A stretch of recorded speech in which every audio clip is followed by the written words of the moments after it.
there are people who just can't stand the idea of owning real estate. Toilets, tenants, and termites. I get it. Very obvious. They should not invest in real estate.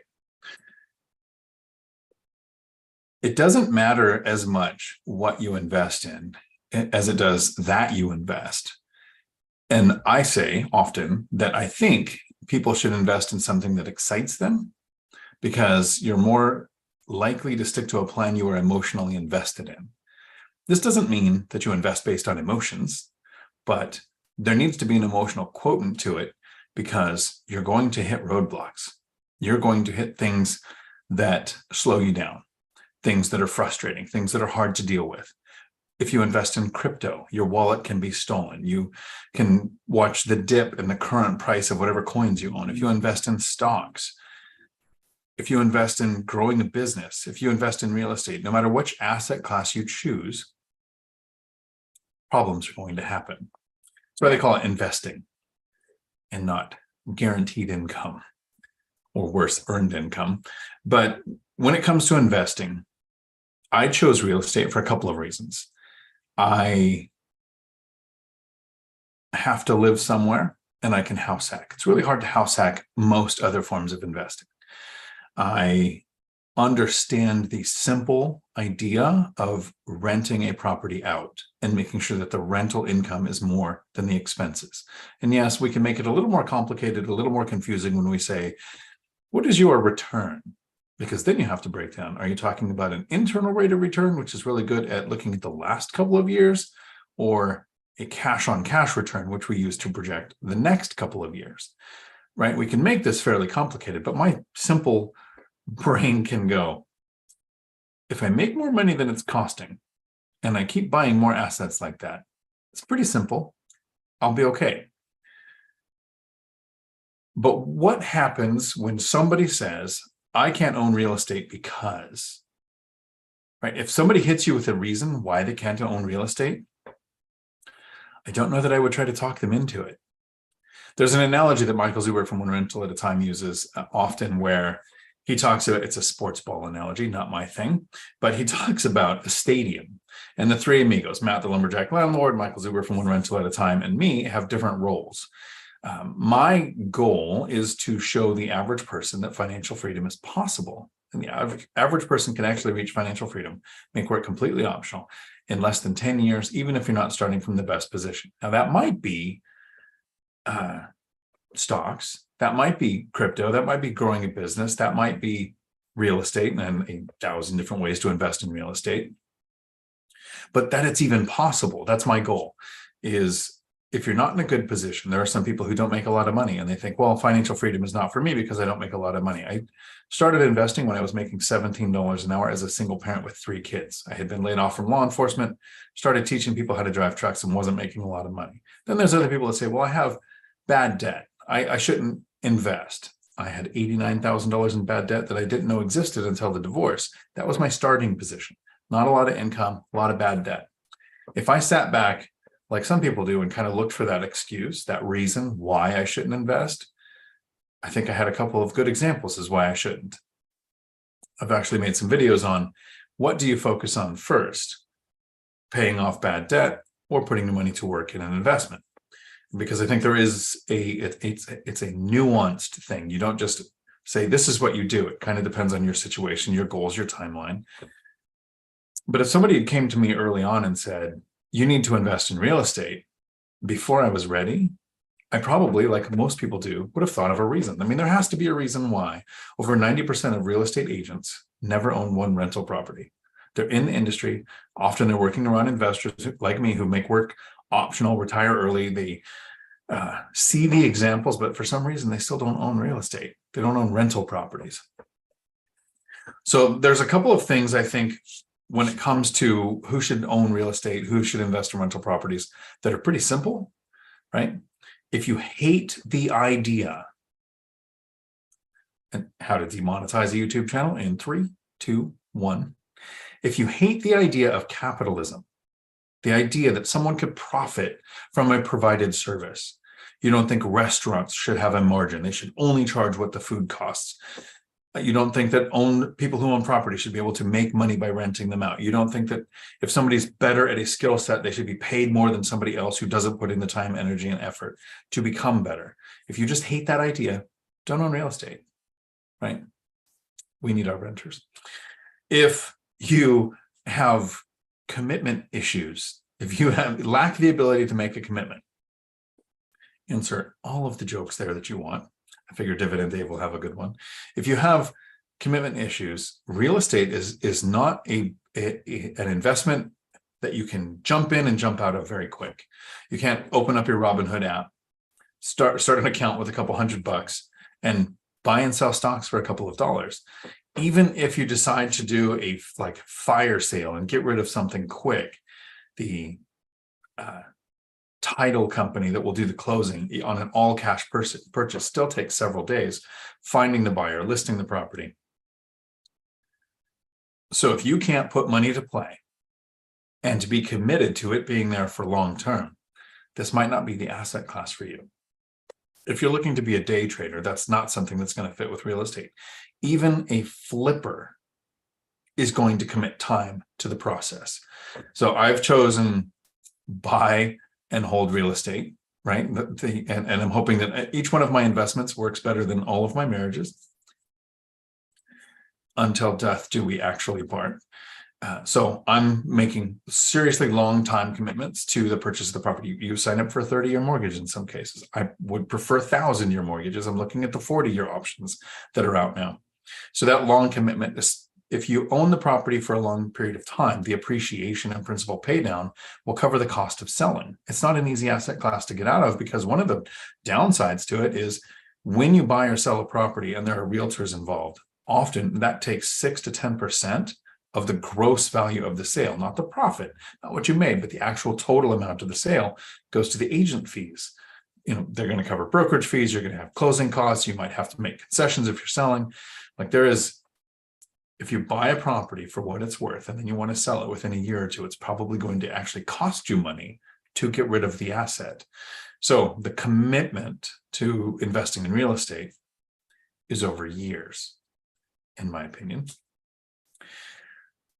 If you want things to happen quickly, right? If you see a story like Cody and Christian, right? Cody and Christian own over 100 units.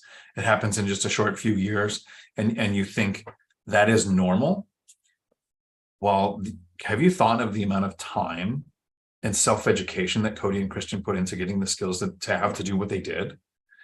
Where the average person, which is who I'm trying to talk to, is sitting in the parking lot of the sports stadium, to go with that Zuber analogy. My job is to get you into the stadium, to realize that financial freedom is possible. If you need it to happen overnight, I don't think real estate's the thing for you. The first 2 years of my investing journey, I saved, I increased my income, I figured out how to decrease my expenses, and then I purchased one duplex. 2 years. I mean, yeah, technically, I guess I rented out my primary house when I moved into the apartment. So for over 2 years, I had one tenant. Does that sound like hundreds of units in a year or two is going to happen? No. And then it was another 2 years until I purchased another duplex. So now we're 4 years in. I've rented out my house hacked the duplex, and purchased a duplex. So 1, 2, 3, 4 tenants in 4 years.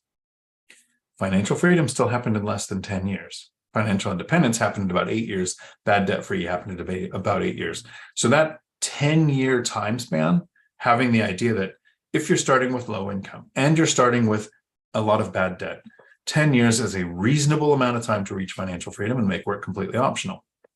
So if somebody that needs to do it overnight, that's not going to happen. While investing in real estate, I was a single parent with 3 kids when I was starting.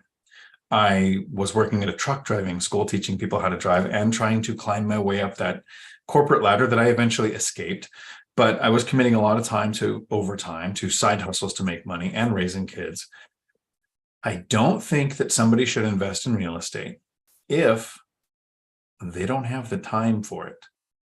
When you hear someone like me say, or Michael Zuber say, It takes us a couple of hours a month to manage our portfolios. Now, Zuber is managing over 180 units that goes through a property manager, right? So he has a property manager that he manages for a couple of hours a month.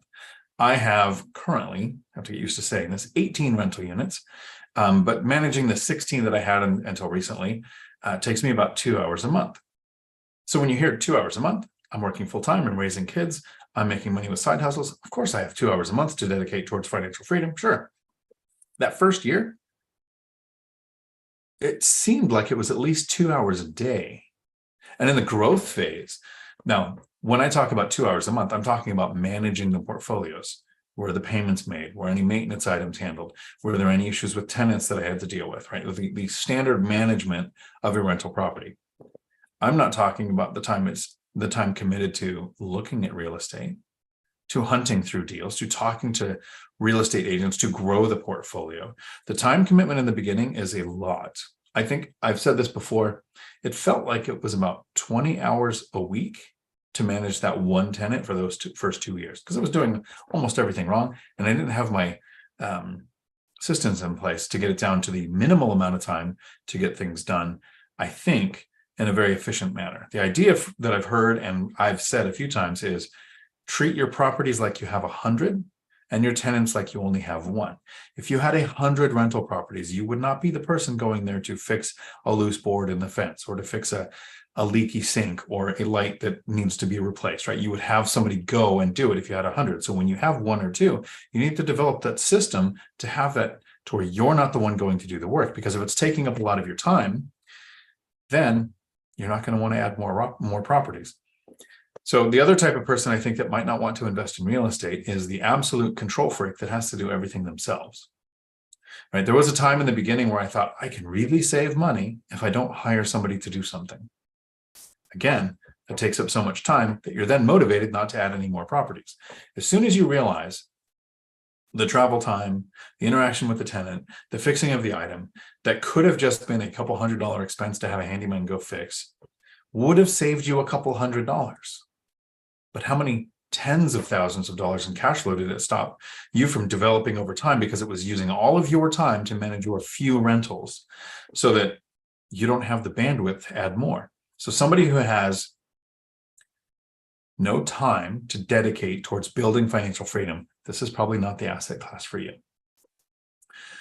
This one is a little harder to take, and I'm probably going to irritate a few people whenever I talk about this, because the idea is, once you're financially free, so Zuber retired at 45.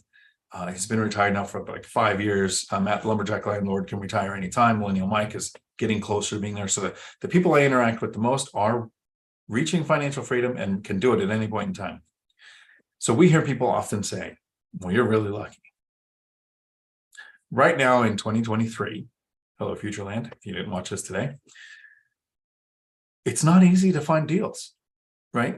Interest rates are high, property values are still high, wages are slowly catching up, right? So rents haven't caught up enough to be able to pay a high price for a property with a high interest rate and get a good yield. So it's kind of challenging to buy real estate. So I expanded my market. I watched days on market. So when things sat on the MLS longer than normal, I started making ridiculously low offers until I got one to stick. So that was my purchase in 2023.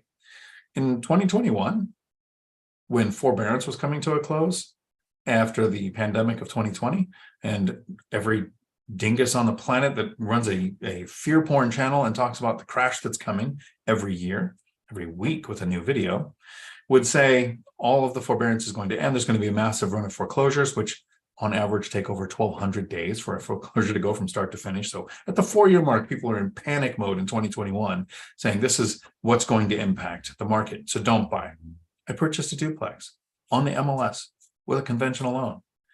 In 2020, we had an eviction moratorium. We had a global pandemic that stopped everything from moving.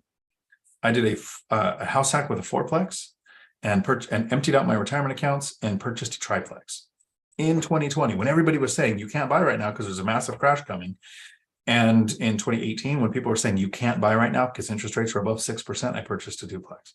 Pretty much every year when there's been a reason why you can't buy, I went and purchased a property. So I must be really lucky.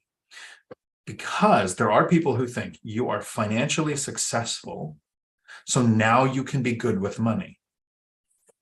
There is somebody who should not invest in real estate who is not good with money before they have assets. Being good with money is not something that you get a bunch of money and then you develop the skill to be good with it. You have to be good with money when you don't have any, or you're not going to get to the point where you have enough for people to call you lucky. And there's a million different metrics to judge whether somebody's good with money or not. How are you judging them? Are they the top 1%? Would you assume that a 1% earner is good with money? If you make more than $34,000 a year, you're in the top 1% earners worldwide, right? So what are you comparing somebody to when you're talking about, are they good with money or not? My definition for good with money, whether you're making minimum wage or a couple $100 an hour, at the end of the month, do you have more money left than you have month, or do you have more month left than you have money? At any point in our growth, now you can have one-offs. If you win the lottery that month, you might be good with money because you have more money left than you have month. And you might have another time where you don't win the lottery and you have a big health concern and you spend more money than you make. So I'm not talking about one-off months. Consistently over time, month after month, at the end of the month, can you save something, right? If you can't, if your credit is being utilized to support your average daily life, you're not good with money. The average person right now with credit card debt has a little over $16,000 in credit card debt held for over 2 years. That's a lot of people not good with money that probably shouldn't be jumping into real estate.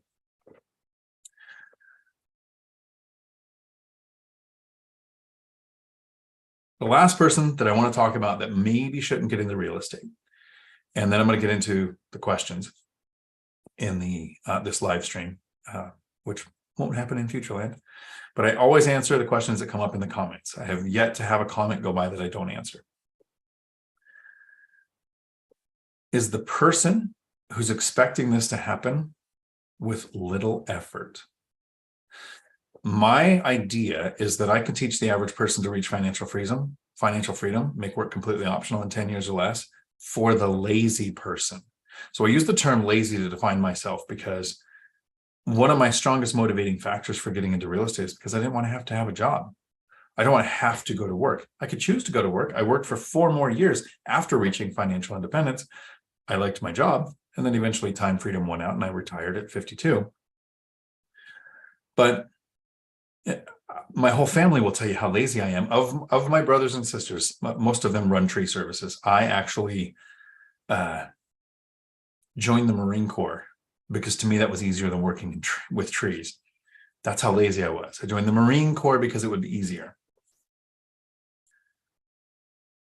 So when I say financial freedom for the lazy person, I think that might be somebody who's thinking, I'm lazy. I don't like to do anything. Those first few years, the amount of studying, the amount of learning how to deal with a tenant, how to find a handyman, find a contractor, how to run the numbers on a property, how to pick a market, pick a strategy, all of even just the self-education wasn't lazy. The consistent, from one rental at a time, do the work, daily discipline to look at the auto searches that I had set up with my agents, to run the numbers, to learn the area average rents, to stay on top of that, to watch what's happening with interest rates, because there's 3 things that really tell us what our yield's going to be. That's price, rates, rents. Right? And then you have other factors when you get into people who do projects where you buy a property that needs a lot of work, which was not my standard. I like to buy properties that were either already occupied or rent ready, and they needed less than a couple $1,000s in work. First, I was trying to limit the amount of time it takes to get into real estate because I was busy. Second, I'm super lazy, right? So I don't want to add work. I was investing to have investments, not to investing as an entrepreneur to create work. But if there's somebody who's thinking, I'm just going to buy property with no money, so I didn't have to make the money, because I keep hearing all these people say that you can buy real estate with little or no money down. Brandon Turner actually has a book where he teaches how to do that. But in the book, he says, that doesn't mean you don't have little or no money. It means this is how you invest with little or no of your own money. You're still going to need money. You need to have reserves. Things can go wrong. So the person who's thinking they get into this with little or no money, and then they're going to do something that you'll hear a lot of people say, well, I want to do wholesale. because I don't actually have to actually own properties. I don't have to do the repairs or maintenance. I just find somebody who wants to sell, find somebody who wants to buy, and I make up the difference. And I think of myself like it has the least amount of work. Do you know how much work it takes to find the deals, find the buyers, make the deal happen, juggle all of the balls to make sure that it doesn't fall apart? That's a lot of work. If you're expecting this to be minimal effort because you're lazy, then I don't think this is the asset class for you. If you are as lazy as me and you have that powerful motivation of wanting to make work completely optional so that you can choose to never work again for the rest of your life, but you know it's going to take effort, dedication, discipline, and some time, probably 5 to 10 years to get there, then this is probably the asset class for you. Not your normal list of who should and who shouldn't invest. This intro to this live video was actually because of a friend of mine, Frank, who made a comment during the course video on the REI Avengers, the Three Amigos. We often talk about how boring and slow the first few years are. Frank said that was actually almost a good enough barrier to stop him from wanting to get back into real estate, right? That it takes time, that it takes effort, that it's boring, that it's slow. Maybe there was another asset class that would work better. And so I think it was kind of a disservice on my side saying it's boring and slow in the beginning and it just sucks. Like I was trying to be clear on that so that people know it does take effort, it does take time, it isn't sexy, and it isn't fast, right? Trying to get that so that people have a, what do you call it? Expectation management that fits what it's starting in real estate is like. Not thinking that just by saying it without giving a lot of the details on why, there might be somebody out there who's going, oh, well, if the first few years suck, then I'm just not going to do it. So I've tried to make several videos that say, yeah, it sucked for that first 5 to 10 years. But here's what life is like after that, when work is completely optional. So, and why is that not on? In just a second.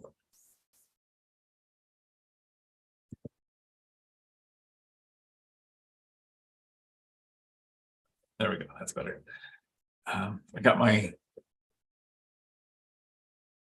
purchased a deal from one rental at a time thing, the card from Michael Zuber, which I really appreciate. I closed on my duplex in May of 2021. And June of 2021, Zuber started doing the cards as a you closed on a deal, you get a card.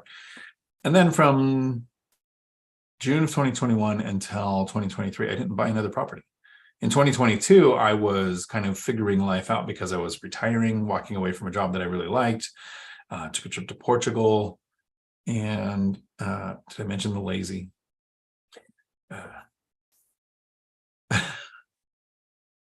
Michelle Meyer, howdy, beating Dividend Dave. Dave, you're slipping. Tom, howdy, haven't seen you in a while. Hope you're driving safe today. Wandering Doc, howdy.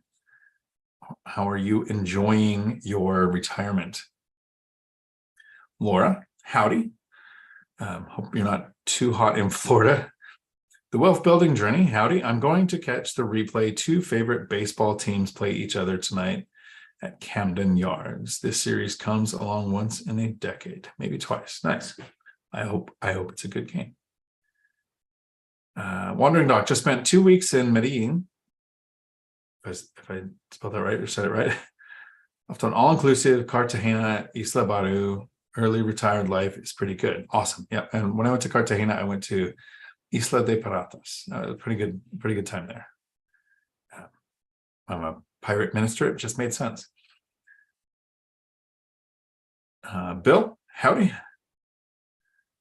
Gavin, howdy. I'm never sure these are live. Dion just as bald as his first video years ago. Exactly.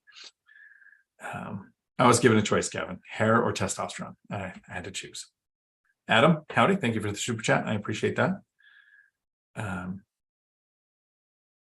will check through really quick to make sure you don't have a, that's really weird. The live chat on my phone has like 5 messages. My computer has more. So That is interesting. Let me make sure, Adam, I'm not missing Adam. Okay, there you go. Different Adam. Maybe. I'm going to answer this Adam's question. How much is that basement remodel costing? Don't know that I'm going to remodel the basement. That was an unexpected find, kind of I'm looking at the structure because I'm going to be putting in a new access point. So you don't have to break the floor and go down the haunted stairs to go check it out. I don't know that it's something I'm going to develop. We'll see. I think that it's really cool having access to the supports of the house because this house is on a hill. But we will see. One rental at a time, super fan. Howdy.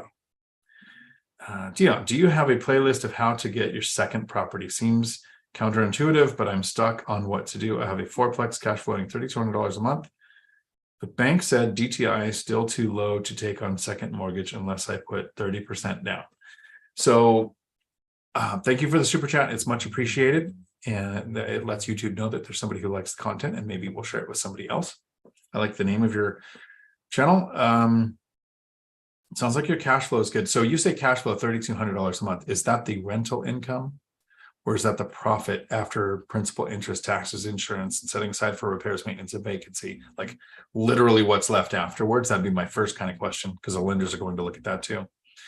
The biggest struggle with getting started, and I think I've talked about this in several videos. I don't know that I have one that's dedicated to this, but the closest one would be called How to Get Multiple Mortgages. That's a video on my channel where I cover, this will be the Cliff Notes version of that video. The first 2 years are the hardest, right? If you've ever worked with lenders, you know that they want to know that you work in an industry for 2 years. Or if you went to college to work in an industry, that the job you're getting is in the same field as what your degree is in. It's consistency, those 2 years. So if you work overtime, you get a ton of overtime at your company, they want to see it on tax returns to know that it is going to continue. It has a high likelihood of continuing. And they might actually ask you for a letter of explanation from your employer saying, here's why they work so much overtime. Here's why it might continue. Sometimes lenders will actually ask the employers for something stating that they have a likelihood of continued employment for those 2 years. Right. So when you buy a rental, it's almost the same concept that they want you to see. So if I worked in transportation, right? Then I got into law enforcement. I worked in law enforcement for 8 years, get laid off in 2008 because of the recession, and I go back to truck driving. So for 2 years, technically, that was a career field change. So I went from law enforcement to truck driving. And the truck driving school is the same thing. So another one of the contributing factors why it took me 2 years to save the down payment, 2 years to get the consistent rental income on my tax returns, right? That's the thing that was the barrier for me. And 2 years in that career field change. So 2 years seems to be this magical lender number where they go, okay, you've done it this long, so now we think it's going to continue happening. How long have you owned the fourplex? Have you put the rental income on your tax returns? And sometimes my thing doesn't like this map, which is really weird. If I get back close to the map, it just freaks out. Yeah, so I gotta put the other map back up.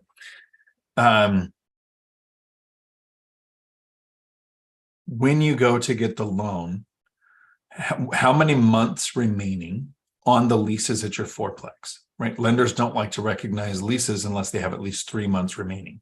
So short-term rentals don't help you as much in most cases. And if you have month-to-month tenants, that doesn't help you in most cases. They want to see more than 3 months remaining. I have had a conversation with a couple of lenders where I said, why will you let me make a 30-year commitment to a mortgage if my tenants made at least a 3-month commitment on their lease? And the lender said, more than likely within 3 months, we're not going to own your mortgage. So we're making sure that you have payments while we're the people owning your mortgage. So how long have you owned it? Do you have the income on your tax returns? What type of leases do you have on the fourplex? And have you lender shopped? Not all lenders are made the same. And even lenders themselves aren't made the same 2 months later or 3 months later. They can have completely different criteria. The other thing to consider when you're looking at your debt to income ratio with the fourplex is how long have you owned it? Is it on your tax returns? how long are your leases? And there was one other metric, and my brain shut off at the right moment when I needed to talk about it.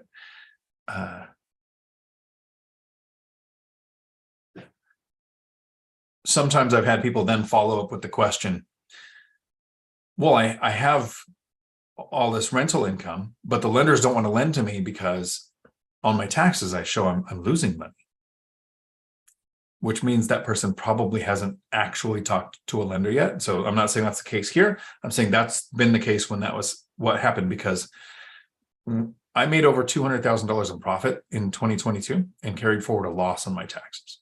Right. So you would think I'm not bankable, but if I go to qualify for the next mortgage, it looks like I didn't make any money because of two things. I got to use depreciation. All of the buildings on my properties are a year older.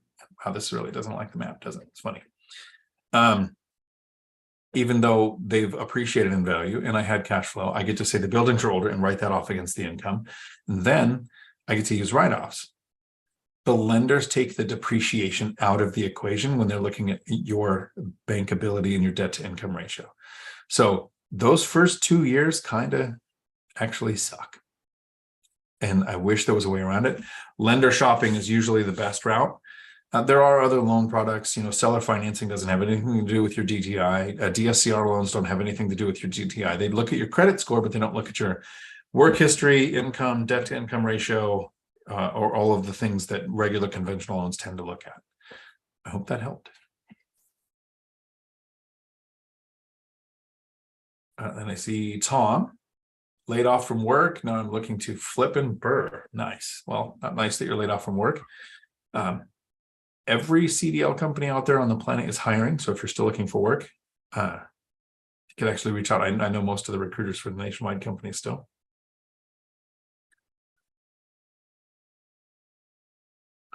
Gavin, I'm never sure these are live. Dion is just as bold as first. And so you're never sure if they're live. Generally during the lives, I will intro it as a live in the beginning. And I'll say something like, this is going to be a nice short live, or this live will last as long as the questions do.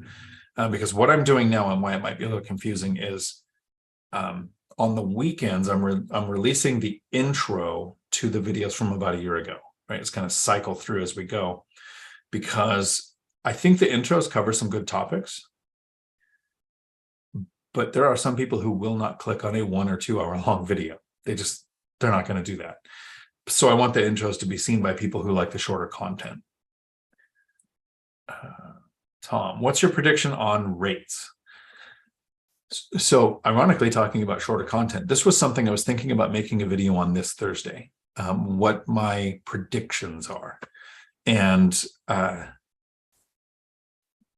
technically, it was going to be one of the things in the intro to this video, but I was getting kind of long and I was trying to keep it under 20 minutes. And I think I failed.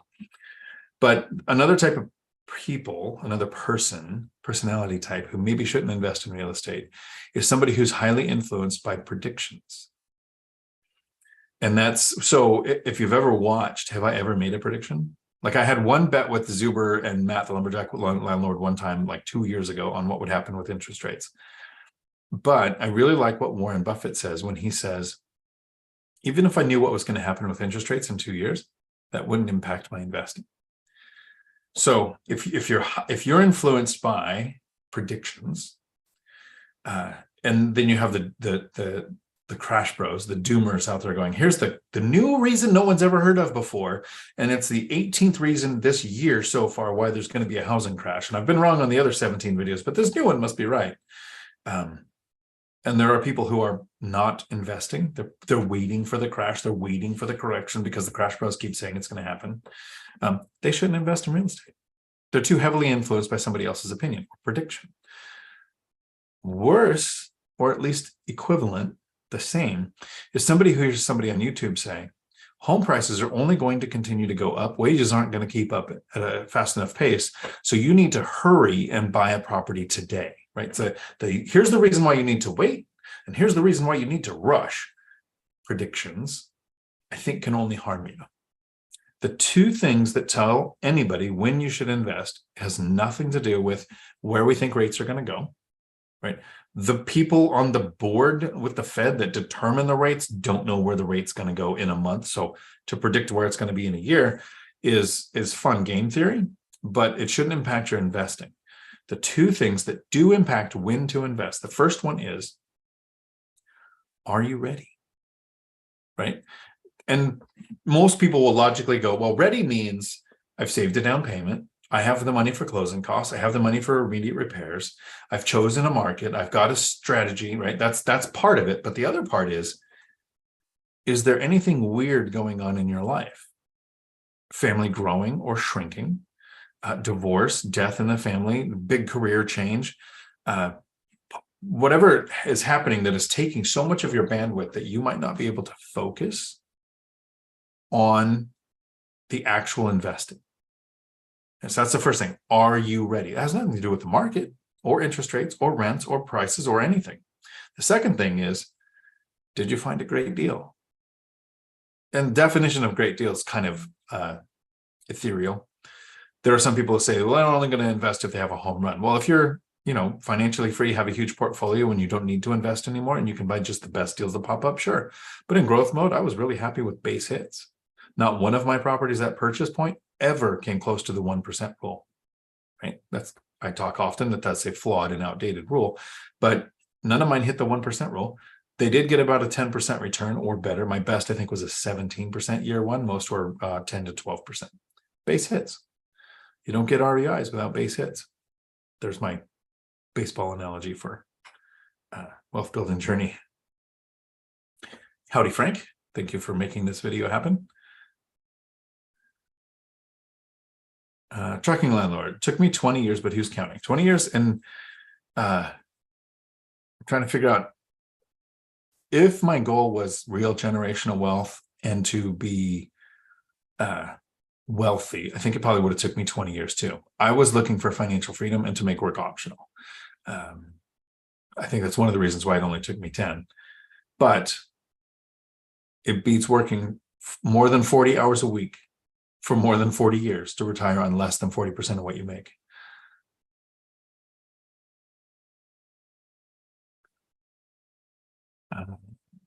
T. Woodley, howdy. Let's hit that like button, everyone. Below, I did my part and thumbs up on this. Thank you. If I've earned a thumbs up, I would appreciate it. It does help the channel. Nazik, howdy. Thank you. I Hoop Hardy, howdy. Financial firefighter, aloha. Out there in Hawaii. REI Stoners, congratulations. First, a little bit late on first. I think it did what mine did on my phone, where it didn't show the other chat. I'm going to pretend you beat Dave anyway. So you've done your signing. You have closing in a couple of days. I emailed you the lease. Yep, we are live. Yep, Dividend Dave. Thanks. Or at Super Chat. Thank you. Adam Calhoun. Have you found anything else interesting in the new property? I was a little nervous with that cooler. I was too. I was hoping for something more climactic. It was Geraldo Rivera that one time did a TV special on Al Capone's safe. And they hyped it up for like a week or two, and then he opens it and there's nothing. That's what my basement was like. Other than the actual space that could be utilized, we'll see. Jada Fresh, howdy. And just became a member. Love your content. Awesome. So there's going to be a members live stream this Saturday. And that's where and I'll give a quick explanation, Jada, on what the members live streams are so that you kind of know what to expect. The way YouTube works is when somebody clicks into a video, right? So that means they like the thumbnail. So it's called a click-through rate. The more people that click on a thumbnail to watch a video, the more YouTube thinks your channel should be spread. Then the longer somebody watches the content, right? So and like a high percentage of people dip out in the first 30 seconds. So like, oh, it's just this ugly bald guy. Why would I watch this? And they don't care about the content. So they dip out. The longer you watch, the more YouTube thinks somebody likes the content. Super chats add to that. And then at the end of the video, if you watch another video on my channel, it even helps grow the channel more. The people who are into real estate, like thinking, I wonder if I should invest in this. I think this is going to help them. Who shouldn't invest? That's a content. What in my life can be a thing that's a barrier that should stop me from investing? I think that was something that can apply to almost anybody. But in the members only live streams, what we do is we look at deals. We literally open an email, or somebody else opens their email, and this is what my agent sent me this week or this month or this day. And we look at one, and then we go, okay, well, if I was looking at that market, what would I be looking at? Accessibility to local colleges and hospitals, and where's the closest freeway? I go to there's a website for crime statistics, and I don't remember it right now.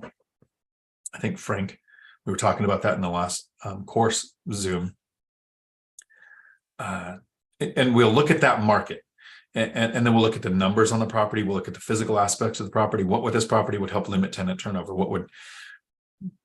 How would the parking impact renting out by the room, like we did for Wealth Building Journey? We're looking at a property that would have a very close ratio in number of bathrooms versus number of bedrooms, but it was 2 parking spots, maybe a couple more if you were kind of creative, but they couldn't be used at the same time. And so we'll do those kind of things. Imagine if I made a video here where we were all on Zoom and we just opened emails and looked at deals. Like, that would kill my channel, because YouTube would watch people dip in and go, they're looking at emails, and just dip out. So I do that in the members groups. So that will be, and I do it usually twice a month on a Saturday. I might pick a different day soon, but for now they're happening on Saturdays. And it's a Zoom one where, so as soon as the video goes up, it's for members only. I put the Zoom link in the chat. You can jump in, you can watch on YouTube, you can jump in Zoom and be quiet, or you can interact in the thing and learn from everybody who's there. One rental at a time, super fan, Michelle Meyer, thank you. I'm just frustrated. I can't find lenders for another property. So, Jimena, hola mija, ¿cómo está? One rental at a time, super fan. What type of lenders are you using? Because I have an order of operations on lending too. That's on my channel too, lending order of operations. And it's in my course too. I start with the large banks because their criteria is the most standardized, right? What if they approve you? Most other lenders will approve you with less criteria than what those banks will. So that's generally what I start with. And then I go, once I'm under contract, I'll go out and check with Guild Mortgage, Fairway Mortgage, mortgage brokers. Could try local credit unions. I never had luck with those, but some people have. Local smaller banks, right? Figure out if somebody will beat the big bank with the rate. But that's also a way to shop to see who's currently taking 5% down on duplexes. Sometimes they want more, right? Even owner occupied. And so you have to lender shop, but you want to make sure you're looking at different class of lender, right? Large bank, small bank, credit union, broker, and Guild Mortgage, Fairway Mortgage. Contact Matt, the mortgage guy, and say, this is what I'm trying to do. He's very helpful, usually answers emails. He's got a great YouTube channel. He's also one of the people who go and talk on one rental at a time once a week. So it's good information to look up there. He might have some more ideas on where to find lenders.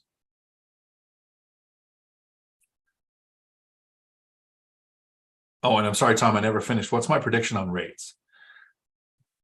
I was talking about how that's why I don't do predictions. Right? The two things that determine buying aren't the predictions. So since I plan on my properties being better than all of my marriages and actually purchasing and lasting till death do we part, right? I plan on owning the properties a long time. So far, I've always purchased my mortgage down. Even when I mentally kind of thought, rates are probably going to come down in the next year or two, I would still buy the rate down. I think if you want the prediction, which shouldn't impact how you invest, you're hunting for the great deal, and are you ready? Those are the two things that matter. The rates, I think, are going to go up 0.25 in the next meeting, based on they were going to stay at 0, but then we got too many jobs created, not enough unemployment created. Like the data didn't go the way the Fed would want, because most people don't realize that the Fed's job is to make sure a lot of people lose their job. That's what slows down inflation. And it's not working. So it's going to go up, I think, and then we'll probably stay there for the rest of the year. So that would be my prediction, but I generally don't make those because I don't want them to impact investing. And then Tom took back a message to make me lose sleep tonight and wonder forever and ever what was there. Anyone with properties or wholesalers in Maryland, get with me for Tom. He's asking that. Jada, always dropping gems. Thank you. Fatty J's, JZ. Wise man once said, you're never married to your rate. That is very true. Hi, Hoop Hardy. Hi, Dion. I'm in the Florida market, and insurance companies have been pulling out of the state because costs have increased so much. Do you think that's something to be cautious about? So I think it's happening in California too. There are some big firms that just said, hey, we're not going to offer service here anymore. I think it's something to watch and be prepared for. While insurance costs can increase, and it can be a negative impact on cash flow, it's not something I'm as concerned with as I would be with prices versus incomes, right? A lot of people right now are trying to use affordability indexes, and those are flawed because remote work data is years behind and we don't actually know what those are. But if I was investing in a place where rents weren't keeping up with the cost of properties, that's what I'd be actually concerned with. My insurance costs on my rentals increased by 80% in the last 2 years. Sounds like a big number. 80% increase. It's not even $100 a month. So am I concerned about that? Not so much. What the thing you want to stay on top of if you have rentals is if your insurance company pulls out, make sure you find new insurance, even if it's at an increased cost. Because if you have a mortgage on a property and you don't insure the property, the lender will place what is called lenders placed insurance, where it almost seems like they're trying to find the most expensive policy they can on premium, not on coverage, because they're just going to get the coverage that covers the mortgage. They don't care about the replacement value of the building. That's an us thing. They just want to be made whole on the mortgage. We never want lenders placed insurance. So you want to make sure you're staying on top. Even if you're lazy and you have 8 properties to look at, you always stay on top of your insurance. Basilio, howdy. Glad to be on this live with you guys. I'm glad you're here too. Jada, I'm about to get my first property and I know this military veteran 90% disabled and he works. Is it worth getting Section 8 for him as my first property? I think it'll just be 1 room though. So Section 8 can be a process depending on the county that you're working in. I invest in, well, now I'm in 3, but I was investing in 2 counties. Section 8 in 1 was amazing to deal with, and I look forward to having clients there. And the other one, I refuse to work with Section 8 in that entire county because the agency itself sucks. So first, interact with your agency to find out if they are somebody you want to work with. What's their timeline like? What will it take to get your property approved for Section 8? I believe there are some places that require Section 8 be accepted by all landlords, but there was a state, and I don't have the state memorized, so you can Google this. Some state just lost the lawsuit requiring Section 8 because Section 8 requires that the unit be inspected, which is an unlawful search, right? It's a forced search, and they lost the case on that. I've got to look up, probably make a video on that for that area.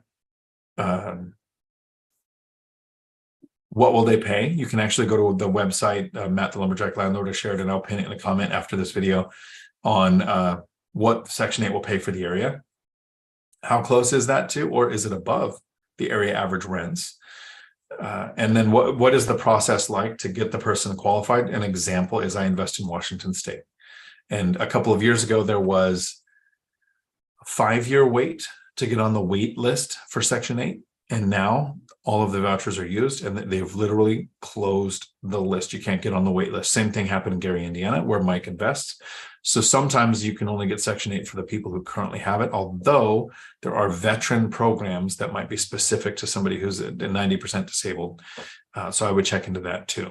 And again, it's nice to help people, but make sure you know what that program will pay for the rents and how far off that might be from area average rents. If it's not enough to kill your yield, maybe. If it pays more, sure. If it pays significantly less, they don't let the person usually cover the difference to bring your rent up to where you want it. So those will be all the ways that I look at that. And then my chat moved, which I appreciate. RA Stoners, we closed today, officially homeowners. Congratulations. That's awesome.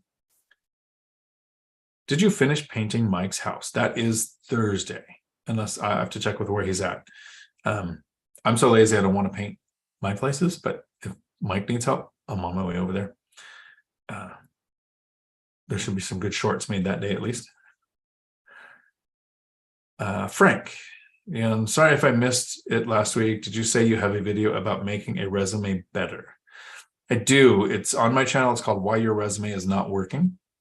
And it's something that I did because I was working at the truck driving school. I founded the nonprofit TPS, Transportation Placement Services.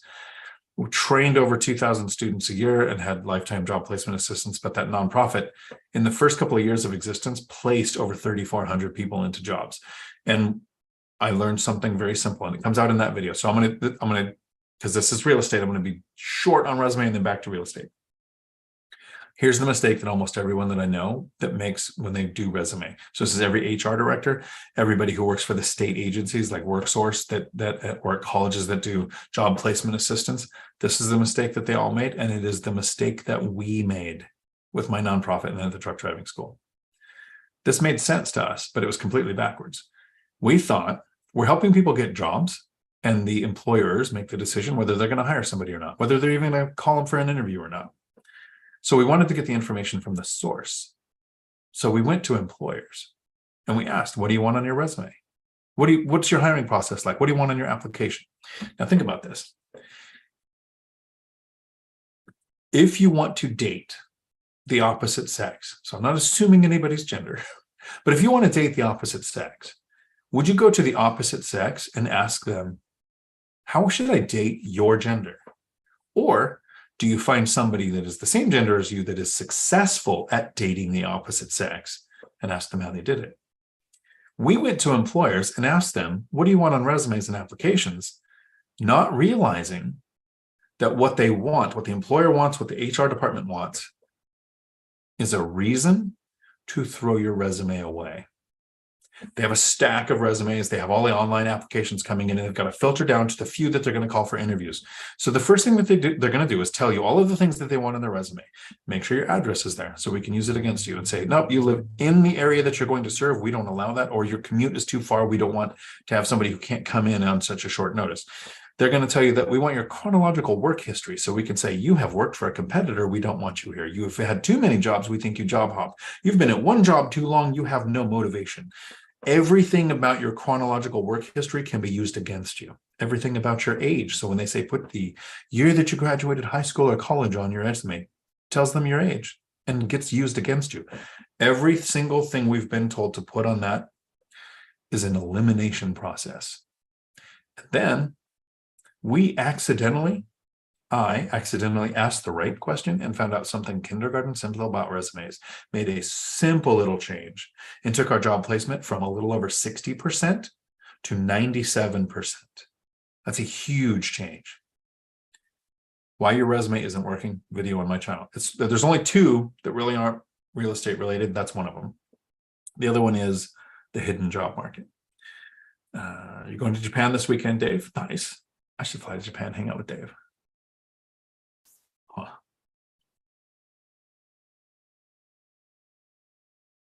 Geraldo is a clown. Yes, Justin. Don't agree, lumberjack landlord. Howdy.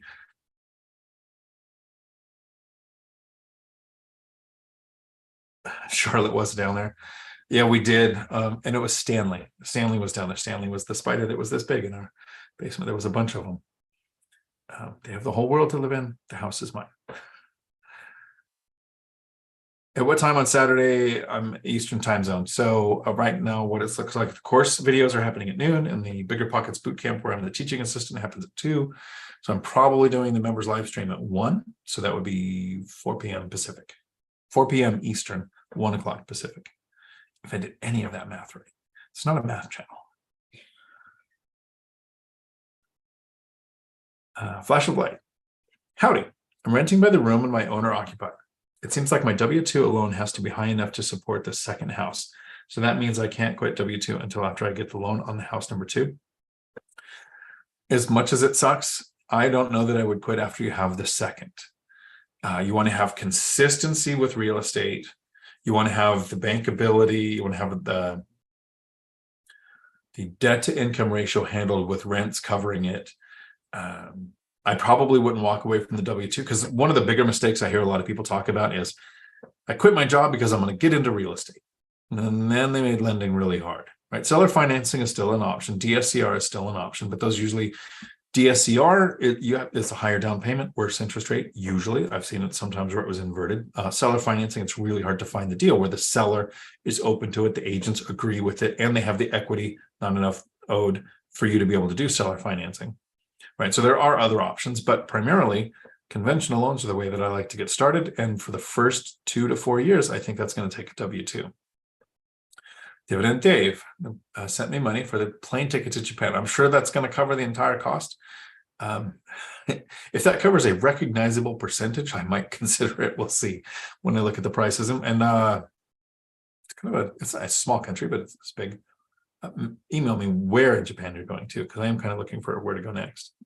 Although I'm heading to Boston or Massachusetts or wherever Matt lives. When am I leaving? I got the tickets already. I should look up when that is. Hopefully it's not today. Flash of light. Was this? Yeah, so that would be the W-2. I think for now, I wouldn't walk away from the W-2 yet. I know that's not what anybody wants to hear, but in the beginning, it does make us more bankable.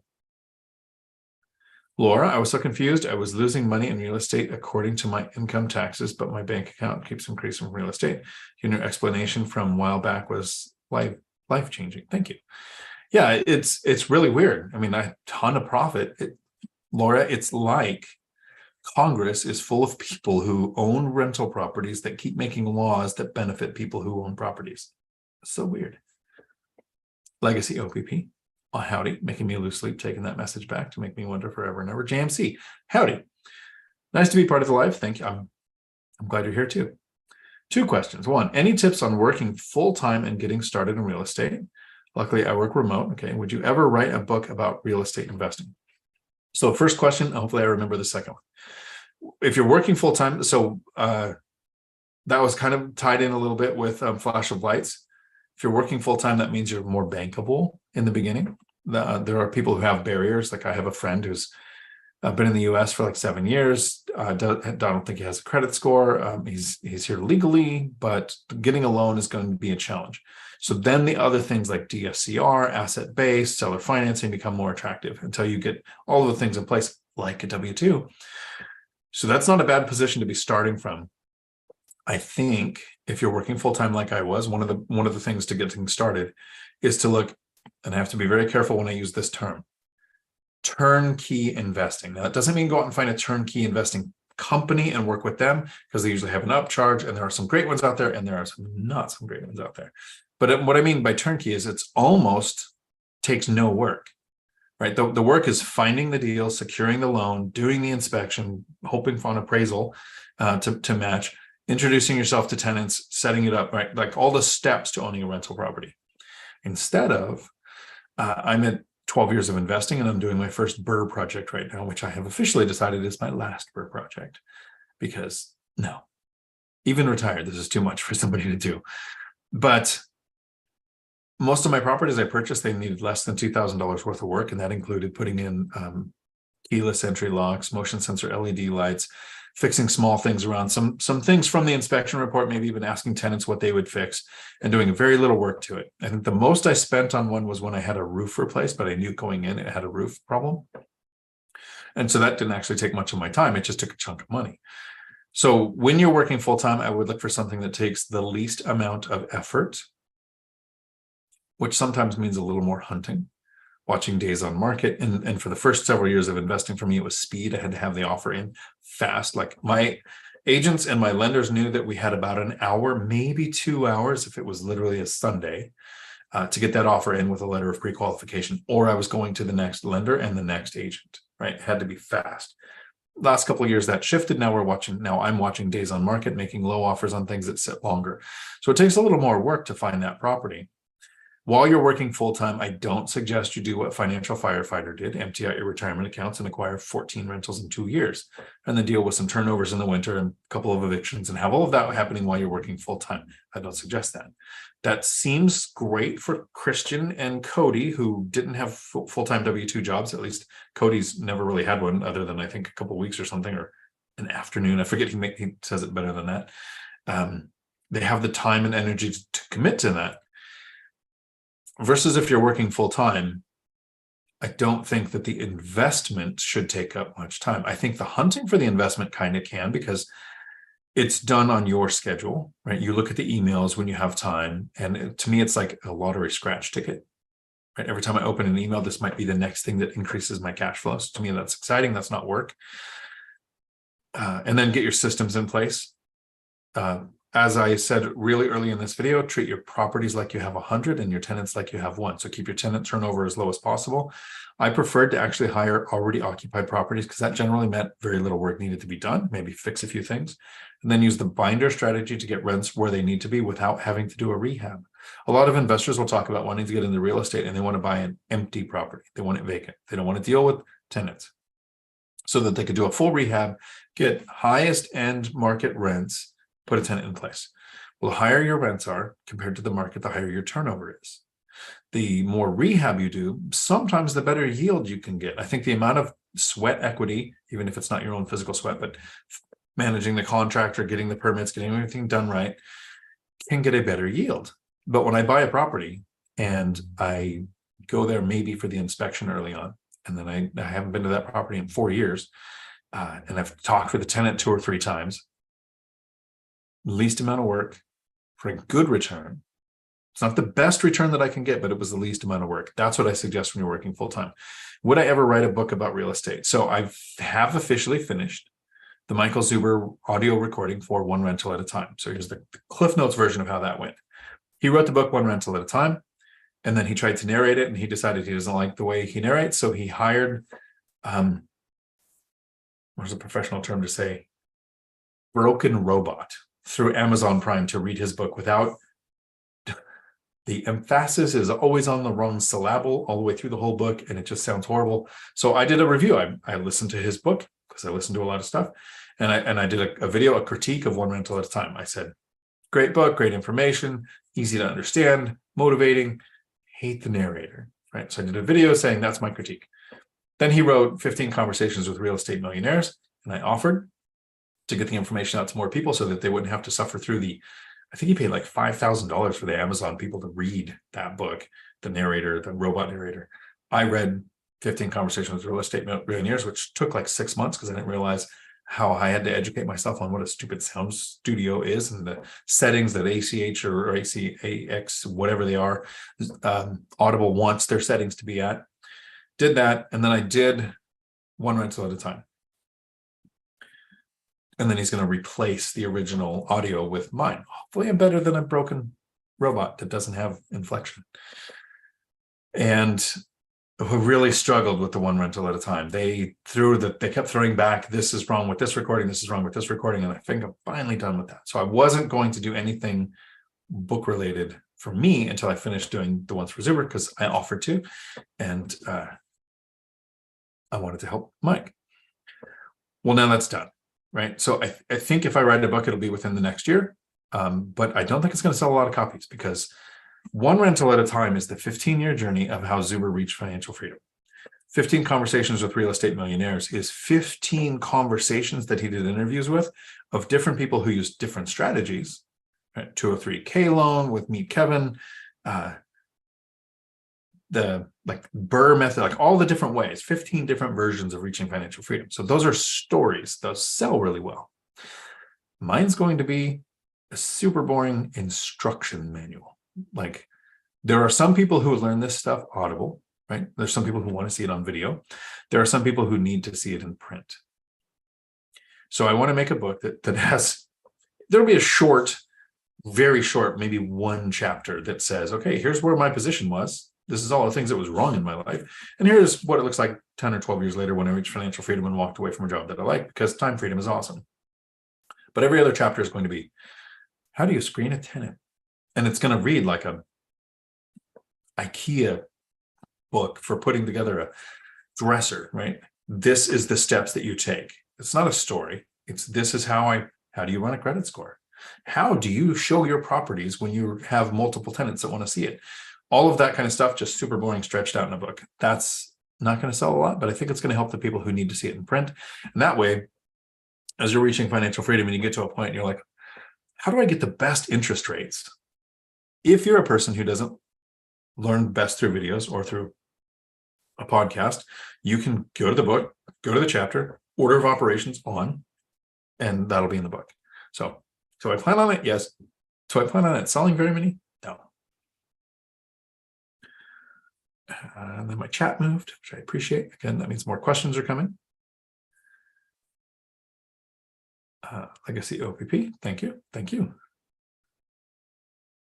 Jada, I would thank you. I will make sure to do that research on Section 8 for my city. Exactly. And it is very local. Most counties, so it's not really so much city, most of it's going to be counties. They're handled by the county, and it'll probably be a housing authority, but some counties have a nonprofit that can have any name, I don't know what they are, that manages the voucher program for you locally. Basilio. Speaking of Section 8, I just got one of my properties rented for the first time as Section 8. Any tips on considerations to have a smooth ride with Section 8? Screen the tenants just like you would anything else. Don't lower the credit score because they're Section 8. Remember, Section 8 is fixed income, not low income. So I have Section 8 tenants with 831 credit scores. There are areas where it might be more challenging, but you don't want to lower your standards if you don't have to. When they come to inspect the property, they're going to make sure things like how many bedrooms? Do your bedrooms actually count as bedrooms? Are they enough square footage? Do they have two ways in and out? Does it have a closet? And in some areas, is a source of heat, source of power, source of cool, right? So what is required in your area? Make sure that it has it. If they give you some items that need to be addressed, right? That window is sticky. That door, you can see through the seal on the door. So you got to go and buy like a $22 seal and replace it on the door. They have to schedule the inspection time to come and look. And then if they give you like, here's the 3 or 4 items you've got to fix for this to be an acceptable unit, you might have to schedule another inspection for 2 to 4, 5 weeks from now, right?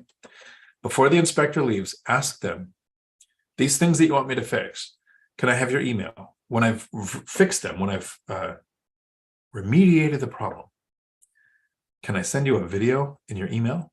And you can approve it. And that might save you that second visit because I can just send back saying, okay, you're approved because you sent us proof that you fixed what we had already inspected. So that can make it go faster.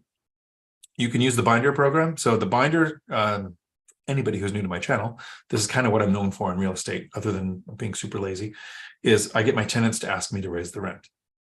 You can go to DionTalk.com. There's 3 options there. One of the options is a free course called The Binder Strategy. Teaches you how to get your tenants to ask you to raise the rent. Works on Section 8. Works on property management. Works at a distance. Works locally. Works via email, via text, via in person. But it also works on Section 8. So if you're going to use Section 8, I'd make sure to go to the Binder course. It's free. And watch the portion that says how the Binder Strategy works with Section 8. And let me know how it goes. Rob, you will forever be haunted by the ghost of Stanley. I will. He probably lives in the wheelchair now. We found the haunted wheelchair. BuzzTune, howdy. Wish I wasn't working during these live streams. If you have rates above 6%, would be the best time to refinance? Thanks. So why are you refinancing? That'd be the first question, right? I'm not asking you like snarkily, why are you refinancing? I'm saying, think of it to yourself. Why are you refinancing? Is it to recast the loan, right? To restart the length of the loan, to lower your payment? Is it to get a better interest rate? For those, I've done that. In 2020, I refinanced half my portfolio to a better interest rate. And then actually, it's not really a fair way to say it. I refinanced pretty much my whole portfolio then, because since 2020, I've added the other half of my portfolio. So when rates drop significantly, I believe, more than a point, you could consider refinancing, depending on how long you've had the loan. The longer you've had the loan, the less likely it would be to refinance it, because you're so far into the inversion table of the interest versus principal payments. But closer to the beginning of it, I would be more likely to do it for a point. If you're at 2 or 3 points lower on interest rate, then I kind of don't even really care about where I'm at on the interest. I'd be bringing the payment down to increase cash flow. If you're looking at increasing your capital by, and I want to be careful how I say this because I don't agree with what I'm about to say, tapping your equity, pulling money out, really what you're doing is adding debt to an existing asset. If you're going to take money out, you have to consider how, right? If you have a good interest rate now and you want to refinance to pull money out, if you refinance with a new mortgage, that good interest rate that you had is now going to go to the higher interest rate. If you do a second mortgage, that's fixed rate debt, but you start paying interest on the entire amount that you pull out. So do you need the whole amount? If you do a home equity line of credit, you don't pay interest on anything that you pull it out, but it adds 1% of the home equity line of credit to your debt to income ratio because you could take that money out. And I would consider, can I pay this off before the adjustable rate kicks in? Because you don't know what rates are going to be when that happens. And some people will say, well, my HELOC is locked for 10 years. Great. Can you pay it off in 10 years?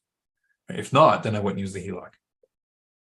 But the question that happens before, how do you tap the equity? How do you add the debt to the existing asset? Is what's the purpose of the money? If you're refinancing, do you have a deal?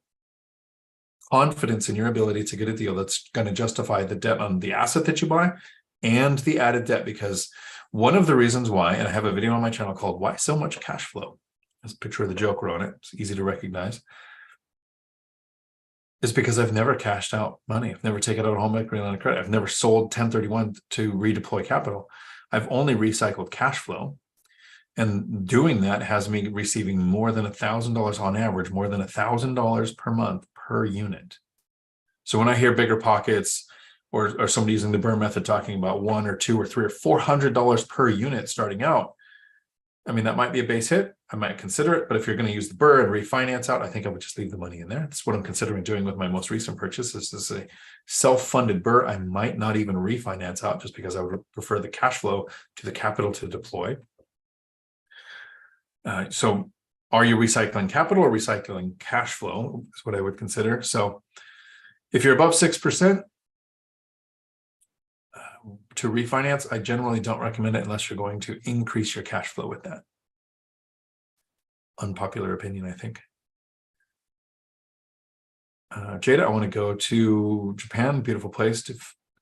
I think so. I scuba dove in Okinawa, it's closest to Japan, and then scuba dove in Thailand, Colombia, Portugal. So I've been to these places where scuba is great.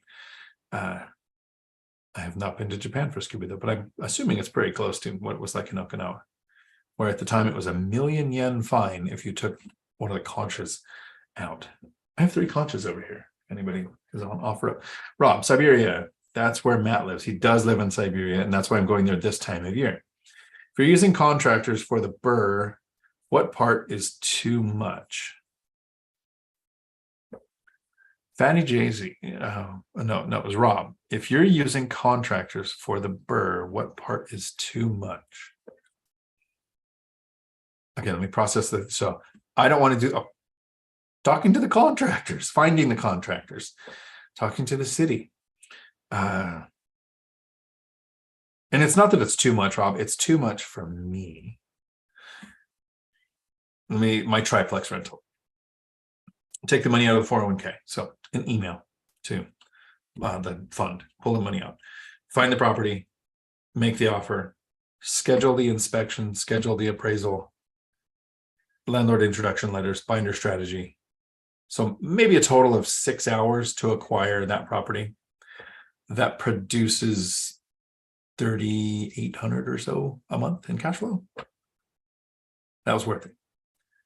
BRRRR, the contractors, the rehab, I'm living here during a rehab, and it included all of those other things of inspection, make the offer. It was a 2-month process of making the offer to get that price where I wanted it. I'm happy with what the ARV is going to be. I've even budgeted, like everyone that I've talked to that knows this area says I'm about 150 or 200,000 below the actual ARV that's expected. But for me, I'm comfortable there. All of it, well, is too much. I'm too lazy. I did not invest to create a job. I invested to not have to work. That doesn't mean you can't do it. It doesn't mean it probably doesn't fit your thing. And for those people that are out there working 50, 60 hours a week in a really hard job, yeah, this is a lot easier than that. I'm complaining and whining like a teenager over probably, what have I actually done here? Maybe 10 hours of stuff. Is that worth complaining over? To live for free, to have the other unit rented out without a mortgage once it's done, to create on the small end $250,000. We'll see. Fatty Jay-Z, will you be attending Millennial Mike's real estate meetup in Gary mid-August? This morning during their live stream was the first time I've heard them mention that. So undetermined. Jesse Scott, excellent work. Thank you. Bill O'Connell. I've been playing with numbers and the rate. So what rate are you using when for running the numbers? It feels like it is a moving target. It is a moving target. I'm doing the math at 8% with a little play upwards. Currently, I think that's about safe. I think I did 7% because I usually buy the rate down to calculate the yield where I'm at, which when I did it as a cash purchase as I did, I'm getting like an 8.9% cash on cash return once it's done. It would be a little over a 12% cash on cash return if I used a 20% down mortgage at 7%. That was the math that I used, but that was a month and a half ago, maybe 2 months ago when I was running those numbers. And then what type of loan? Conventional, owner occupied, DSCR, and then seller financing, I'd be like 1 or 2% because you're trying to figure out what you can get the seller to agree to. Dividend Dave. I kind of want to check out the Japanese housing market, but those ninja loans. Now, finally, the day, there you go. The dad joke of the day. And you're right, the timing has to be right. Snap Temper. Howdy. What do you think about Port Angeles area? I like Port Angeles. The truck driving school that I worked at and retired from last year runs, they were doing 2 or 3 courses out there a year. Pretty good area. I personally have not done a rent box study there or run what an average yield is in the area. So I would do that before I would invest, or as I would in any market. It was a mill town. It is no longer a mill town now. It is more of a retirement destination. I'm sure there are still some businesses there that I'm not aware of because, like I said, I haven't studied the market. I know that every trucking company out there is hiring drivers, so there's a lot of growth there. What do I think of the area? It is pretty far from most other places, which for some people, that's not a negative. I just moved to Port Orchard, so I'm not too far from there. Was it a couple hours, maybe even less than that from here? I think the Twilight drama is kind of over because Forks was so close to the area. If you do a buy box study and a rent box study and you come up with consistent, I think that based on the size, there's enough economic drivers there for me to consider that as an investment if I live closer to that and I wouldn't hesitate to invest in an area like that. If you go, like I don't think I'd be interested in investing in Forks because of the limited population, limited number of economic drivers, right? So that's in that same peninsula area, but farther out. Port Angeles, I probably would. Glenn, thank you so. Howdy, Glenn. Thank you so much for putting out such content to help us. I hope it is helpful. Helpful so things like REI Stoners can close on his first duplex. Did we meet before you moved to Washington, or were you up here on a trip figuring out if you wanted to move to Washington? Then do the work, study your market, increase your overtime, increase your savings, close on your first house hack, and be homeowners. When I call the utility company to put them under my name, what proof can I show them? Closing papers. Closing papers would work easily. I'm trying to think, what have I always used? Because I put landlord policies in place on the places where there are tenants. So closing documents, usually it's going to be recorded with the county, so it's very easy for them to verify. Most utility companies will have you go and make a new account, and that will be that they might have you upload documents there. Dividend Dave says no proof was needed like that when he did it. I think usually they're kind of noticed. The owners have usually called and canceled theirs, so they know to expect that. Jada, you'd buy my book. Good. So I know there's a couple people who would, so that's kind of why I want to do it. I'm trying to think if I don't know if I'm going to be a good writer, right? So don't expect anything good. It's going to be the information. Like this is exactly step by step how I do it. I don't think I have that creative flair to, although everyone in my D&D group would probably disagree. That's what I should do. I should do it like a module. Keith, howdy. Dan, howdy. Do banks count taxable investment accounts and T-bills as reserves?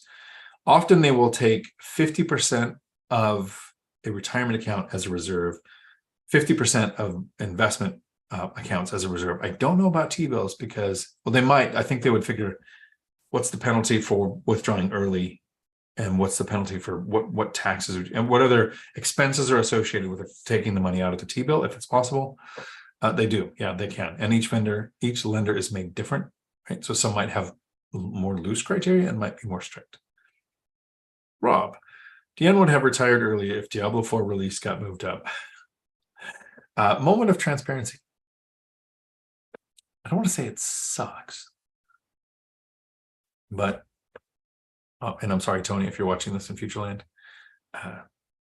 not too impressed with Diablo. Here's my problem with Diablo 4. Most of the Diablo franchise, and I'll get back to real estate in less than 15 seconds. I've never in my entire adult life watched a cutscene in a video game. It was not my thing. Everybody sees the cutscenes. So what's unique about that? It's the choices that are made in a multiplayer game that impact other people that make the game more fun for me to play. And Diablo 4 is a movie that you kind of interact with. JMC, Dion, awesome responses. Thanks very much. I'll buy the book, just like the pre-order my WoW expansions. Exactly. I used to play. I haven't played in a little bit. I don't know that I'll play till this place is settled in. And I have made it 1 hour and 21 minutes before I have this water. It makes my eyes water. You can't drink all day unless you start early. That's the best advice given in this entire video. One rental at a time super fan.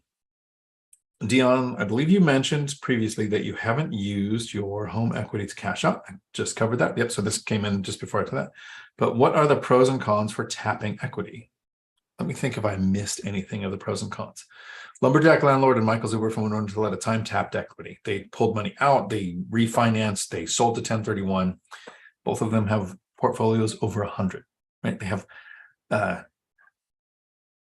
want to say 10 times, but I don't know if it's actually 10 times, multiples of my cash flow at the 20-year mark. At the 10-year mark, now it's not fair to Matt, the Lumberjack Landlord, because around the 10-year mark, he was dealing with the crash from 2008, and he didn't have Section 8 tenants. He has adjusted his strategy now to include currently about 17% of his portfolio is Section 8. So he's diversifying his tenant base. But at that point, I can't say at 10 years, I was able to retire. Right? I could have retired at 10 years. I retired at 12. At 10 years, Matt couldn't because he recycled capital. That's not fair because that's not what happened. He was recycling capital, growing a portfolio, and the housing crash happened right then, right? But I think if you recycle capital, you're going to have thinner margins and a bigger portfolio for a period of time. And then this hockey stick kicks in 15 or 20 years where cash flow, unit count, everything explodes.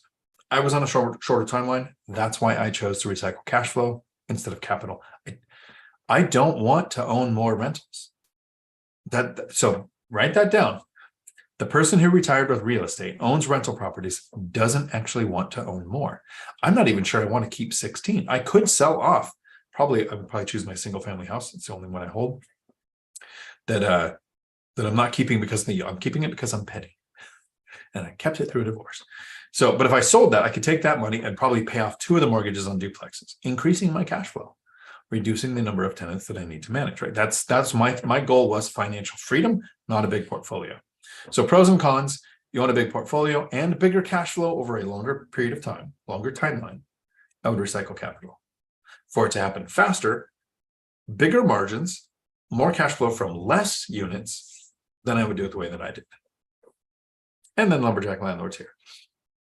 Dion, that was a first. I heard of Gary Tripp too. I say we ignore his calls for a few days. Probably. He doesn't want me to ignore him though, because I'm supposed to go there and do painting on Thursday. Dividend Dave, I invest in forks and all other silverware. I'm sure Michelle's disappointed in you, Dave. Michelle, all right, you could always wait for the utility company to threaten to cancel services and then call and give them your info. There you go. Ask you how you know. Good plan. I like it. Anna K, howdy. Thank you for making it. I appreciate it. Dividend Dave, are you into fighting games like Mortal Kombat? No. I like MMO, massive player that have PvP aspects. I enjoy knowing that I can watch somebody else put a lot of time, energy, and effort into something and play with them in the game, and have them slam their keyboard against the wall in frustration. I don't know why. Rob, what would be the title of the module? Good question. That is a good question. Snap Temper. If you had $400,000 cash but no W-2 income, would you still try to house hack a multifamily? Yes. I would try to house hack a small multifamily. I would, if you have the $400,000 down to do a bigger down payment, you might be able to go with a DSCR loan that they don't consider owner occupied or house hacked, right? So you're going to house hack. You're not going to get the better interest rate. You're not going to get the lower down payment, but you can reduce or eliminate your housing costs. So that's one way to consider it.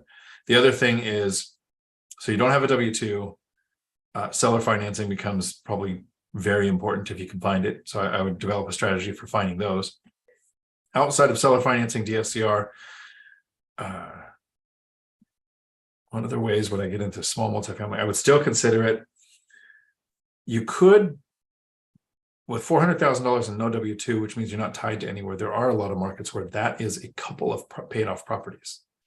A couple of paid off properties, maybe with a house with an ADU or a duplex or something, so that you have 2 or 3 rentals for the next 2 years as you saved up money again to purchase the next one. And now that you have rental income on your tax returns, it makes conventional loans an option. And here's the worst advice I'll ever give anybody. And I don't see any questions coming after this, so I'm hoping that more come. But if they don't, we'll be wrapping this up here soon, because I am going to go out and try. I think I mentioned this in the video the other day. The coolest closing gift yet. My agent bought me paddle boards because my house is on the Puget Sound. You can go get married to somebody who has a W-2 and use their income to purchase the house. You can partner with somebody who has the thing that you're missing. That's probably better than the marriage thing. We're back to the commitment issues of the very beginning of this video. You could do a house hack where you use somebody else's income with a partnership. I have somebody from one of the very first BiggerPockets boot camp, someone like my 5th or 6th one now, as a teaching assistant, who just reached out where they purchased one with their sister. The sister's going to be the one that does the owner occupy. Maybe you could be the owner occupy. Somebody else's income can be what gets you qualified for the loan. Not sure what your relationships are like with your friends and family, but that's an option. Other investors could also be an option too. Not the way I would choose, but it is one option out there. So, and then I see that. Okay, Oliver, howdy. Hi, Dion. What's your solution when your tenants complain about next door neighbors smoking outside in front of their front door? That is a good one. So the next door neighbors means they're not your tenants, because if it's your tenants, you can send a letter saying, whatever your local inflatable, Rob, whatever your local laws are, in Washington, it's within 20 feet of an opening, so window or door. So you can complain that way. That's a good question. I don't know the local laws on your smoking thing there. The problem with that is if you have a tenant and the neighbor smokes near their house, that can cause a tenant turnover for you. Where there are people who just won't put up with cigarette smoke being around it. I actually kind of deal with that where I'm at now, except the neighbors are into weed. So there's the that smells not as bad as cigarettes, at least. So yeah, that's a good one. I will have to think on that. What would you do with the tenant with the complaint with that? Do they have air intake? Like a window mounted AC unit that you could move to a different one? Yeah, that one I'm open to suggestions on. Dealing with neighbors is always a challenge. When I worked in law enforcement, it would suck when you show up at a place and you have almost every problem between neighbors is a civil problem that law enforcement is not going to get involved in. It's not going to have the solution for. Usually the county that you're in might have a conflict resolution person working for the county that can do that, because you don't have leverage when it comes to getting your neighbors to do something like stop smoking outside the door, unless you know what the local laws are. Then you can maybe use that. Have they talked with the person to say, they're the ones that live there, so it's not a landlord issue to deal with smoking. But if they could go and say, when you smoke here, it really comes in our house and we're sensitive to the smell, we're allergic to the smell, we don't like the smell, whatever the thing is there another part of your house where you can go smoke where the smoke isn't going to come into our property? Sometimes just the conversation is the good starting point.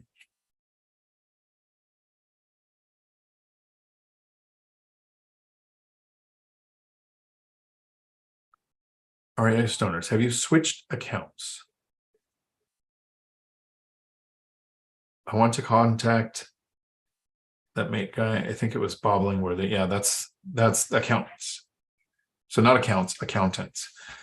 I almost did last year. I reached out to Bob Langworthy and then it didn't follow through. But this year, I think I'm moving accountants. So this year is probably the year that I do that.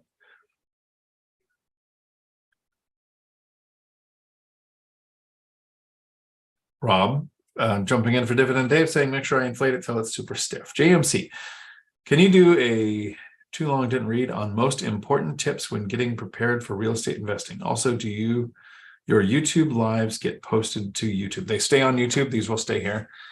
So every live, that's why I number these. This is the 85th or 6th or whatever. I think it was in the thumbnail video. And then I had like 2 or 3 that weren't numbered that I did. And every now and then I'll do a short live. And I don't number the Friday lives when me and Matt, the lumberjack landlord, take turns doing those. So I've done probably 100 and something lives, but I just leave them on here. I haven't taken anything down, haven't edited anything on the lives. I do take the intros out now and I put them up as standalone videos on the weekend. So you can see the people who don't watch the long stuff can watch the intro. But these are there. So at some point, if you see something that you want to hear, you can always, make a comment with a timestamp. So you can click on it to go there. Too long didn't read on most important tips when getting prepared for real estate investing. So I have a couple of videos on the 6 steps to getting started in real estate. And talking with an agent is number 5, right? So a lot of people screw up and say, oh, I have a cousin who's an agent. Let me go talk to them. Or I have a neighbor who's an agent. Agents don't want to talk to you until you talk to a lender. And it doesn't do any good to talk to a lender until you've done the first couple of steps. So here's the Cliff Notes version, too long didn't read, how to get started in real estate. Step 1, learn to save.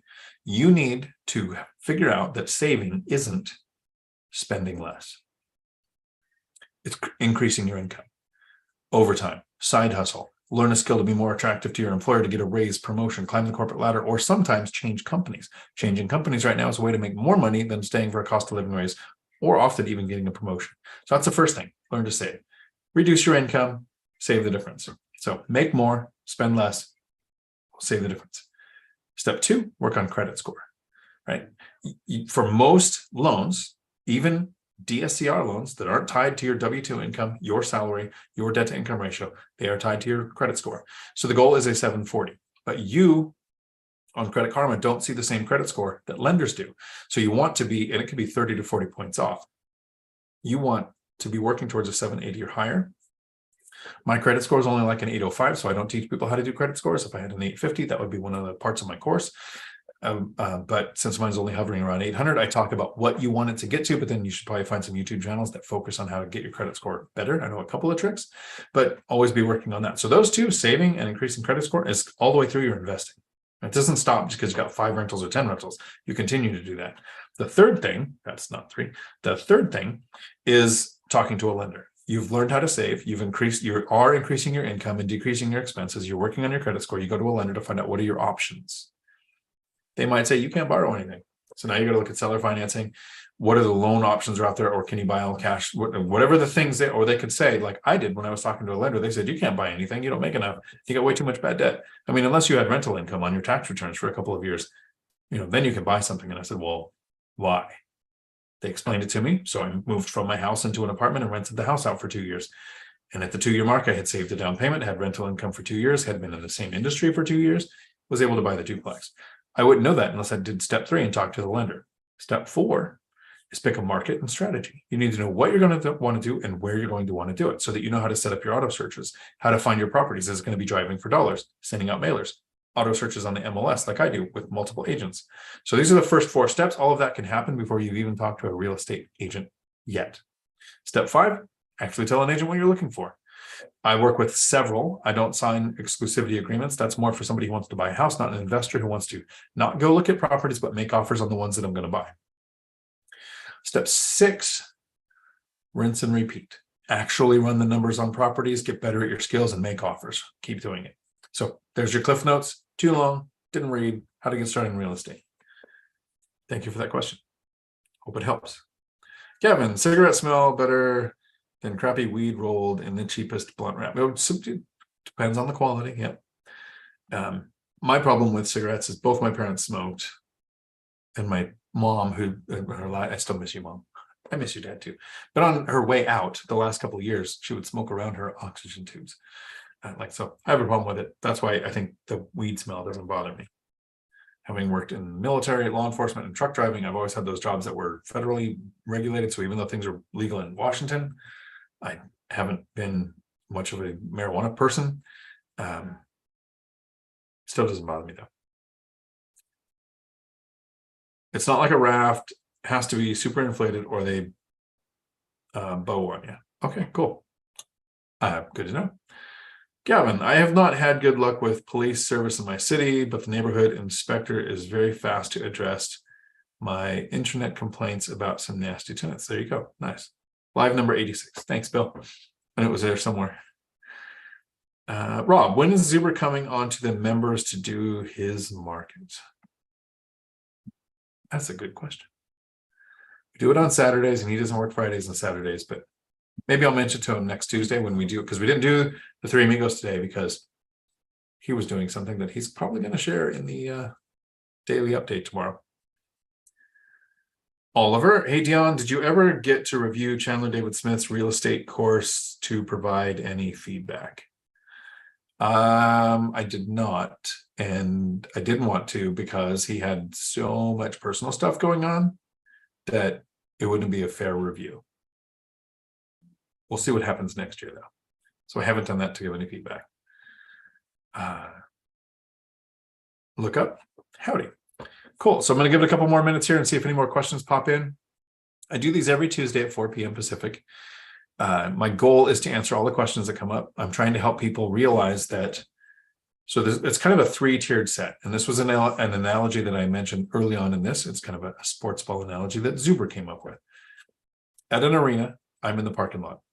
The average person is out in the parking lot having a tailgate party, working more than 40 hours for more than 40 years to retire on less than 40% of what they make.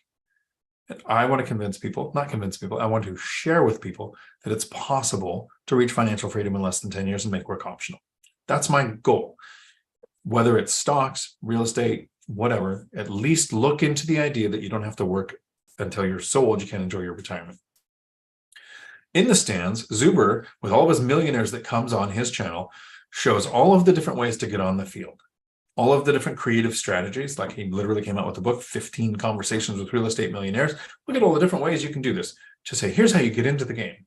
And then on the field is Matt the Lumberjack Landlord, and I think Millennial Mike. Matt the Lumberjack Landlord is out there saying, here's how you self-manage your properties, do your BRRRRs, do your rehabs, how you save money, how you optimize returns, like all of the actual gridiron things that Matt didn't know I knew that word. Things that he does with that. And Millennial Mike is teaching people how to invest at a distance while making a blue-collar wage and working full-time as a single parent. Like, that's how you do that. So my stuff, my live streams answering these questions is for the people who are just starting and they're trying to figure out, is it possible for the average person is like, I can't do that. I can't house hack. I got little kids. Well, here's how I did it with little kids. Here's how I house hacked. I didn't share rooms. I didn't rent out rooms in my property when house hacking for money, right? I rented out rooms. I rented out a room when I needed 24-hour a day live-in daycare so I could go through the police academy, right? But that's not an investment house hack. That was a quality of life house hack. It can be done with little kids.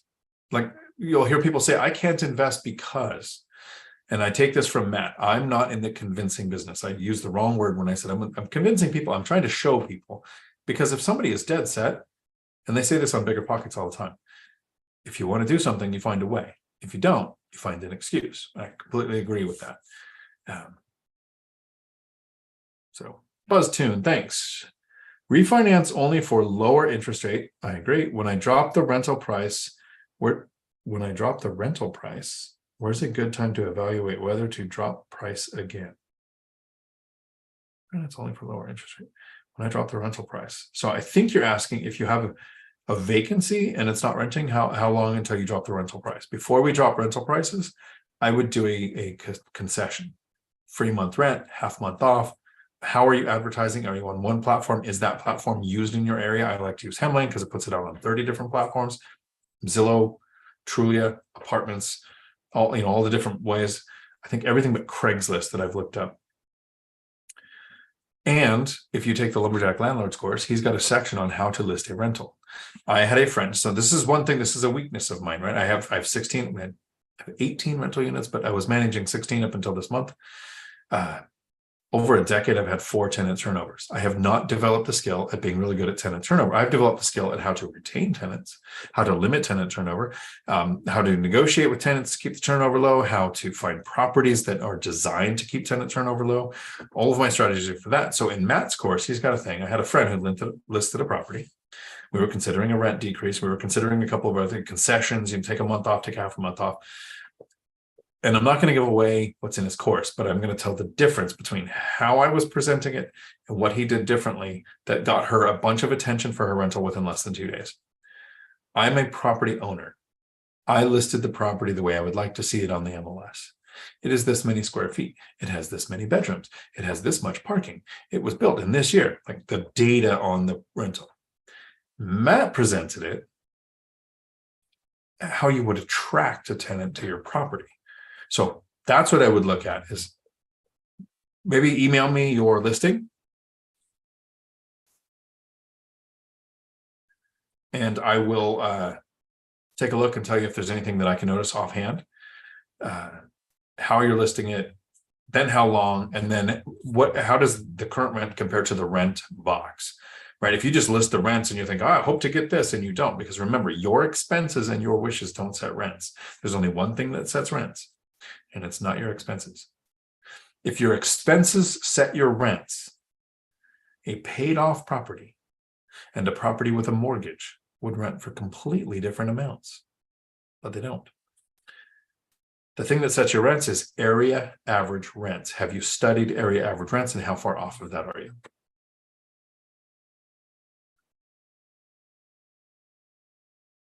Lumberjack Landlord, I will do my market anytime when you have exhausted every other option. You are always welcome, Matt. People have commented several times about the one that you came and did because we went to do your market and there was like 6 things available. So that kind of didn't work. But then during the members only live stream, we went through, I think, your BRRRR project, kind of your rehab, your before and your after, your finishes that get you better rents, this kind of thing. So it's a really good members only live. And all the members only lives are available for all the members.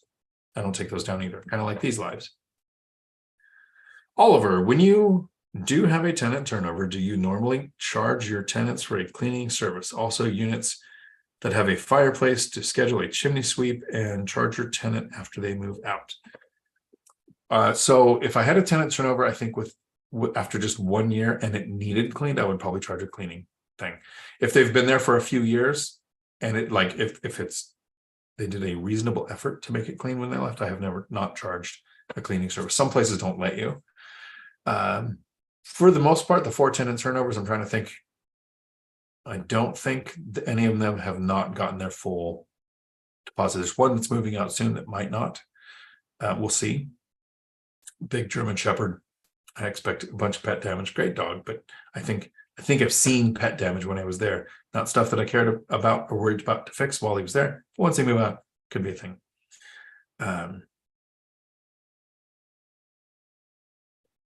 The chimney sweep, I live in Washington, not Siberia, so maybe that's an East Coast thing or a really cold place thing. But the chimneys that I have here, because they did used to have those, there's a county where I invest where you're actually not allowed to use it because of the quality of air problem. I board them up, right? I don't delete them, pay the thousands of dollars to get rid of them. I just board them up. They're not usable. So I haven't done the chimney sweep thing. I don't know that I would charge tenants to do a chimney sweep between. I think that's a landlord expense. So find out what is normal in your area and probably go off of that as long as it's ethical, right? Just if you live in an area where a bunch of landlords rip off their tenants, I don't know that I would jump on board. Yep. Gavin, personally, I would remove wood burners from any rental. For the most part, most people are doing that now. JR, your lease should include language requiring professional carpet cleaning upon move out. Then if stains remain more than normal wear and tear, document and deduct from security. Yeah, normal wear and tear, I think, is the lifespan of carpet, and it's like 5 or 7 years. If it's less than that, you can charge. But if they've been there more than 7 years, you should just be replacing it. And if it's a tenant you placed, there shouldn't be any carpet. There should be carpet on the stairs, maybe, but nowhere else. It should be LVP. James C., I'd rather be spending my time with my hobbies and, as you say, live more than 48 hours a week and deadlines for work.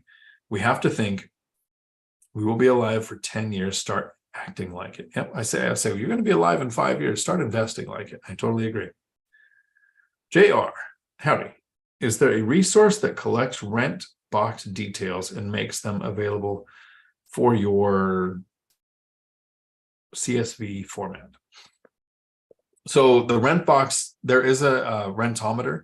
You can go to rentometer.com. It's a resource that gathers the rent box information.